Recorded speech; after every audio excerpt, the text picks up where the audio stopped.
Mount Kenya is located about 180 kilometers north of Nairobi on the eastern side of the Great Rift Valley.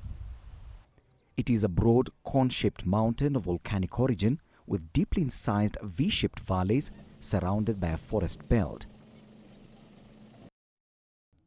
It comprises prime mountain forest ecosystems of protected areas including a national park and vast forest reserves.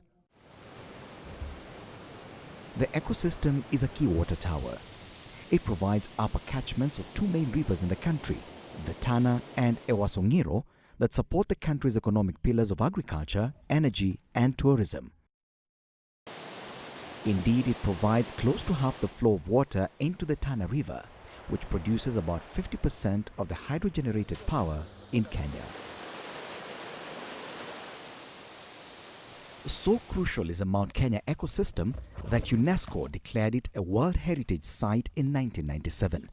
Its forest zones house a rich biological diversity of various species.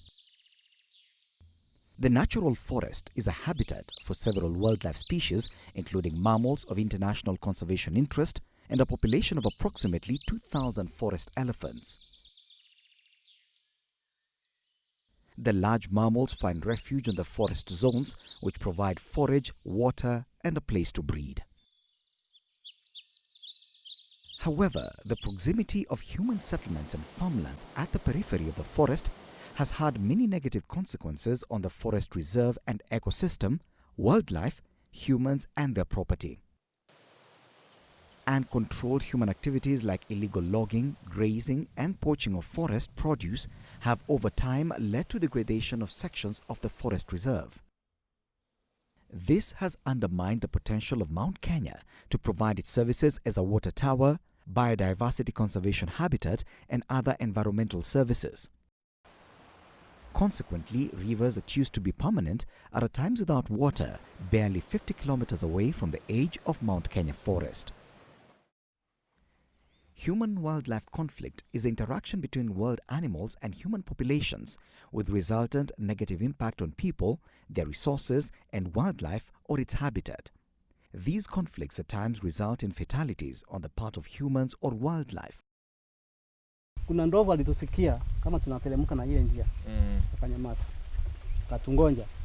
Tukipanga mipango yote kumbe ndovu ako hapa. Natuangalia. Atumuone. Sasa mzee akaniambia tunaenda tunapiga ile tunatoka na nyingine mpaka iende njia hii. Akamwambia sawa, akamwambia sika tosi. Kabla kumpea tosi sika hivi. Ai, nisikia ndovu kipiga karumpeta. Inachomoka. Kumbe mzee hayuko. Hii mguu ikachomoka kabisa. Ange faulu. Na ile pembe yake impiga hapa kwa tumbo ikachomokea nyuma hapa. Kwa hivyo impiga hivi ikamrusha akamweka kwa palapala ikafuatana na yeye ikamkanyanga na ikaenda. For the communities living along the edge of Mount Kenya Forest National Park, human-wildlife conflict is a threat to the continued survival of wildlife species and community livelihoods. Smallholder farmers living at the periphery of the Mount Kenya ecosystem have struggled for ages with elephants that regularly invade their farmlands, destroying crops and property. In effect, this has contributed in perpetuating the poverty cycle amongst these peasant farmers, as narrated by them. Sana sana hii kulikuwa na sumbufu sana wa wanyama wa pori kama ndovu na hizi zingine kima walikuwa wanaingia kuharibu mimea ikipandwa kwa mashamba ya watu. Niwo tuko dhabita turaraga kulira njogu. Tukauma njo tuko tukabanga nimbwe mukona liko rere nika tuashaka tukabuba mwangi baba. Tukabuba mwangi nikenda njogu jasa ikona weru ikaomba kula. Hatuwezi tembea tukiwa na hiyo nguvu ya kusema natembea masaa kama saa moja hivi, hii hatuwezi. Ndovu hao mnyama ndio wamenipea fikira ya kupeleka huyo mtoto boarding school. Manake shule wanaenda 5 na 5 unaweza fumbana na ndovu. So dire was the human-wildlife conflicts along the Mount Kenya forest that it necessitated construction of a human-wildlife control fence as a mitigation measure. With a circumference of approximately 450 kilometers, fencing the Mount Kenya Forest Reserve is by all means bound to be an enormous task.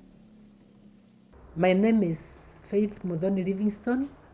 I'm the project coordinator for Tana Natural Resource Management Project, which is a government of Kenya and DFID funded project for a period of 8 years, starting 2012 to 2020.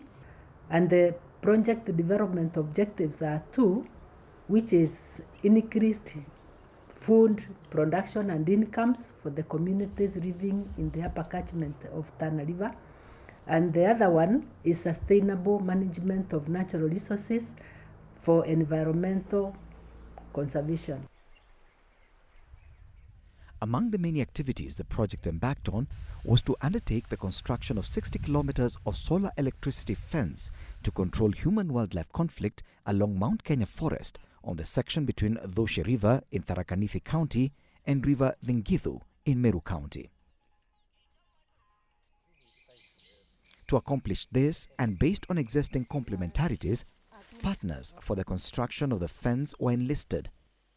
These included the Kenya Wildlife Service (KWS), Kenya Forest Services (KFS), Rhino Ark Foundation, Mount Kenya Trust, and Tana Natural Resources Management Project.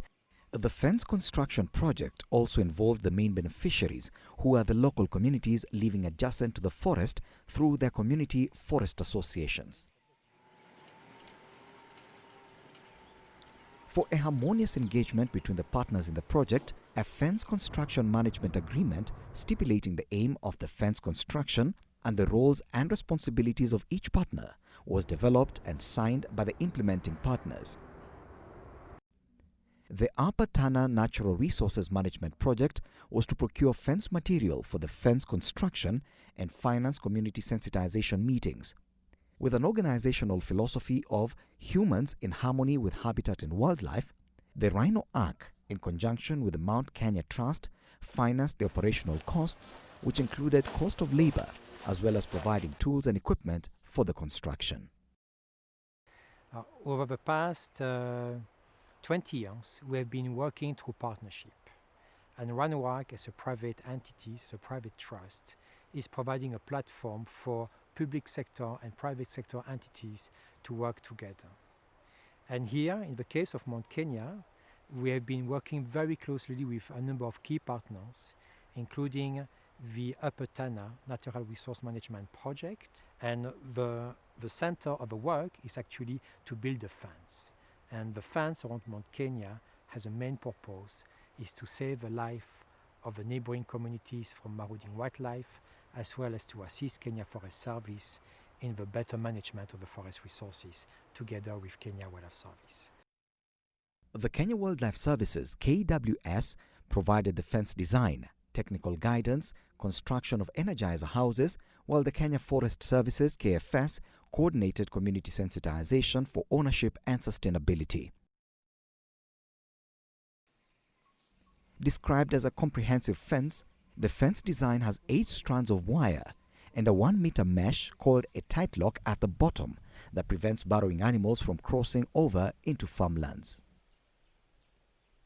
Our goal is to see a forest basically, or in a nutshell, managed by the communities. We don't want to create like a holding pen for elephants by fencing the whole of Mount Kenya.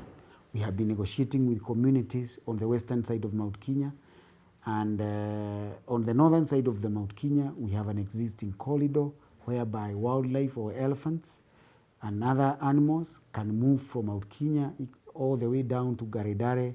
From Garidare, they can move to the northern rangelands or the northern areas in Laikipia and Samburu. And we are monitoring the elephants together with the Save the Elephants and other partners like Lewa, Wildlife Conservancy. And we can tell, or we have evidence, that elephants have been moving from Mount Kenya to those areas because we don't want to weaken the genetic pool of the wildlife inside Mount Kenya. For purposes of sustainability, the communities living along the forest edge have user rights through the Community Forest Associations, CFS, and the chairpersons were incorporated as members of the Fence Implementation Committee. The Fence Implementation Committee was established at the site level and tasked with weekly visit to construction sites to monitor progress and offer technical guidance.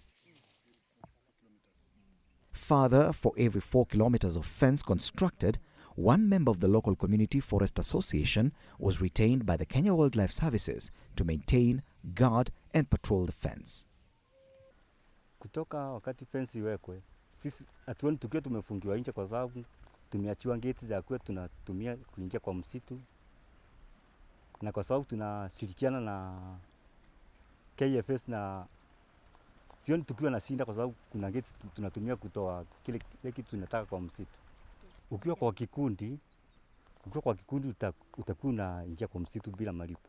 Lakini ukiwa haujaingia kwa kikundi, lazima upitie kwa ofisi ulipe kitu ile unaenda kutoa, ulipie. The fence has assisted us in conservation of biodiversity, because right now there are minimal entry, because now even the human crossing to poach the timber from the forest is difficult, because they have to use the main gate. So now it's going to become easy to control the entry of human to the forest. One notable success from the effective partnership and resulting synergies was a reduction of the expected fence construction period from 6 years as planned at design to 2 years. There is a marked crop diversification resulting to food and nutritional security.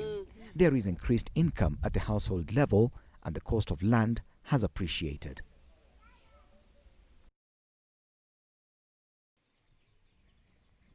Needless to say, there are also many other intangible benefits from the fence, like peace of mind to communities living along the fenced section. Education has received a significant boost since school-going pupils and students can spend more hours in school without fear of wildlife attacks.